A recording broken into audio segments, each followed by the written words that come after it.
जहां पर एनएचआरसी की टीम जा रही है और उसको इस तरह की कठिनाइयां हो रही हैं, पुलिस वाले जो है वहां पर आ नहीं रहे। अगर आप डीसीपी से पूछिए तो कुछ और ही जो है बात कर रहा है। इससे समझ में आता है कि लॉ एंड ऑर्डर वहां बिल्कुल खत्म हो चुका है।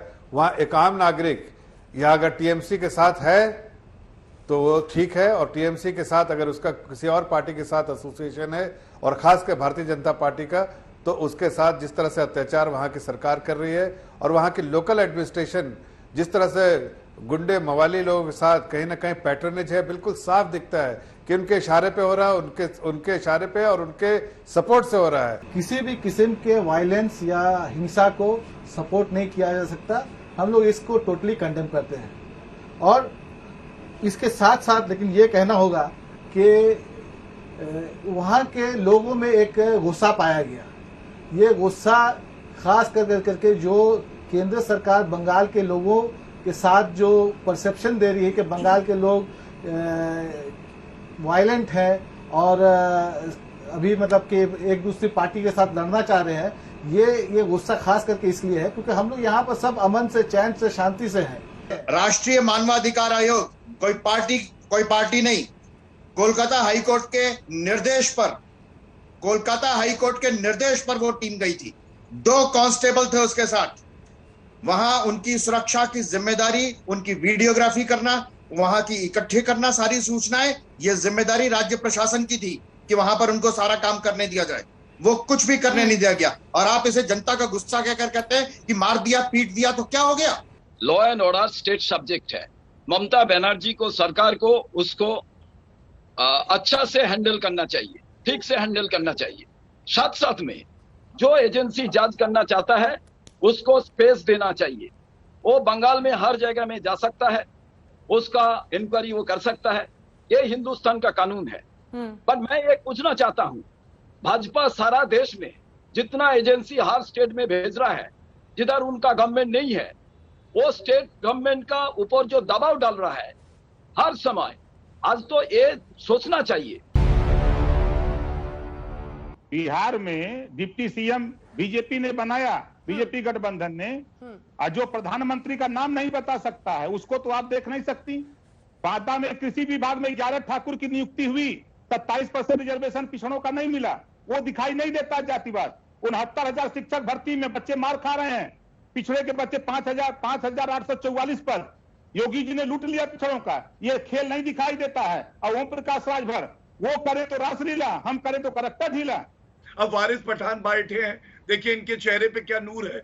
इन्होंने एक बार कह दिया था गणपति बप्पा मोरया, 6 महीने के लिए बेचारे गायब हो गए थे, 6 महीने के लिए। अब बताइए ऐसी पार्टी अगर उत्तर प्रदेश में आएगी, जय श्री राम का कोई नारा लगा देगा तो इनको दर्द हो जाएगा। और देखिए सबसे बड़ी बात क्या है, कांग्रेस पार्टी मुसलमानों का वोट चाहिए, समाजवादी पार्टी खुद को तो मौलाना पार्टी बुलाती है, बसपा को मुसलमान वोट चाहिए, एआईएमआईएम भी आ गई है। मैं ये पूछना चाहता हूं, हिंदुओं की चिंता सिखों की, ईसाइयों की, जैन की, बुद्ध की किसी को नहीं है। केवल और केवल तुष्टिकरण और सांप्रदायिक राजनीति होती रहेगी उत्तर प्रदेश में। यूपी के जो लोग हैं उनको दलदल से निकालना है हमको। जो 4.5 साल का दलदल उन्होंने देखा है, उस दलदल से बाहर निकालना है हमको। गौरव भाटिया याद रखो, आज आपके यूपी के अंदर आप देख लीजिए कितना क्राइम बढ़ गया। वाह, पेट्रोल डीजल का भाव तो आसमान छू रहा है, उसके लिए तो आपके पास जवाब नहीं है। कोरोना काल के अंदर कितने हमारे हिंदू भाई बहनों की लाशें गंगा के किनारे पे हमको दिखी, जिनको अंतिम संस्कार, अंतिम क्रियाक्रम तक नहीं उपलब्ध हुआ। इस दलदल से निकालना है लोगों को। बीजेपी के पास कोई उपलब्धि नहीं है, वो कमल झंडे पे ले जाना चाहती है, लेकिन कांग्रेस पार्टी सिर्फ उत्तर प्रदेश से मोदी जी, योगी जी की सरकार के परफॉर्मेंस पे चुनाव को लाएगी और बताएगी कि कितना नुकसान इस देश और प्रदेश का इस बीजेपी की डबल इंजन की सरकार ने सिर्फ डबल इंजन से बर्बाद किया है इस प्रदेश को। अंजना जी, आप तो गवाह हैं, आपके बिहार से लेकर बंगाल तक कभी चुनाव हुआ। अगर आदरणीय ओवैसी साहब बिहार में चुनाव के बाद भी अगर आरजेडी को समर्थन दे देते तो लोगों में जरूर भरोसा हो जाता कि भारतीय जनता पार्टी के खिलाफ लड़ रहे हैं। राजभर साहब के बारे में बात नहीं कहूंगा, राजभर साहब ठगे हुए हैं, बड़ी उम्मीदों के साथ गए और इनका आक्रोश बाहर निकल रहा है, ये लड़ रहे हैं बीजेपी से। कोरोना से जुड़ी एक एक मौत पर मुआवजा मिलेगा। हर हाल में सरकार को एक तय रकम हर उस परिवार को देनी होगी जिनके अपनों की जान इस महामारी में गई है। इस पर मई में सुप्रीम कोर्ट का दरवाजा खटखटाया गया था। 2 अलग अलग अर्जियां लगाई गई थी कि कोरोना से मौत पर 4 लाख रुपए का मुआवजा मिले। डेथ सर्टिफिकेट जारी करने को आसान बनाया जाए। लेकिन मुआवजे वाली बात पर सरकार ने हाथ खड़े कर दिए थे। सुप्रीम कोर्ट में 39 पन्नों का हलफनामा दिया, मुआवजे के खिलाफ अपनी दलीलें दी और ये कहा कि कोरोना से मौत पर 4 लाख रुपए का मुआवजा नहीं दे सकते क्योंकि सरकारी संसाधनों की भी एक सीमा होती है। अगर इस तरह से मुआवजा दिया गया तो आपदा राहत कोष का पूरा बजट इसी पर खर्च हो जाएगा। इसके बाद फिर महामारी से लड़ाई कैसे लड़ेंगे? 4 लाख के मुआवजे का खर्च केंद्र और राज्य नहीं उठा पाएंगे क्योंकि पहले से ही वो वित्तीय बोझ से दबे हैं। मुआवजा न देने पर केंद्र ने एक और दलील दी कि आपदा प्रबंधन कानून में भूकंप, बाढ़ जैसी 12 प्राकृतिक आपदाओं पर ही मुआवजे का प्रावधान है, इसमें कोरोना नहीं है। और अगर एक बीमारी से होने वाली मौत पर मुआवजे की रकम दी जाएगी और दूसरी बीमारी से होने वाली मौत पर मुआवजा नहीं दिया जाएगा तो ये गलत होगा। लेकिन इन दलीलों को सुप्रीम कोर्ट ने नहीं माना। खासतौर पर आपदा प्रबंधन कानून को आधार बनाकर सरकार ने मुआवजे से बचने की जो दलीलें दी थी, उन दलीलों ने उसी कानून की एक धारा में दम तोड़ दिया।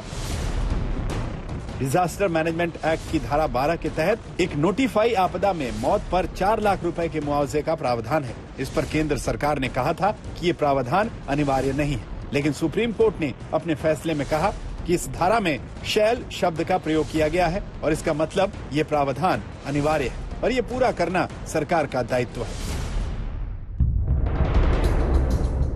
यानी मुआवजा न देने पर कानूनी पेच निकाले गए, लेकिन ये काम नहीं आए। सरकार इन कानूनी पेच और अपनी दलीलों में खुद ही फंस गई, क्योंकि एक तरफ वो डिजास्टर मैनेजमेंट एक्ट में निर्धारित 12 प्राकृतिक आपदाओं में कोरोना के शामिल न होने की दलील दे रही थी, दूसरी तरफ कोरोना इसी एक्ट के तहत राष्ट्रीय आपदा में नोटिफाई कर चुकी थी। दूसरी बड़ी बात यह है कि कोरोना से लड़ाई का पूरा प्रबंधन ही डिजास्टर मैनेजमेंट एक्ट के तहत हो रहा है। ऐसे में मुआवजे की बात आने पर इसे एक्ट के बाहर रखने की दलील फेल हो गयी।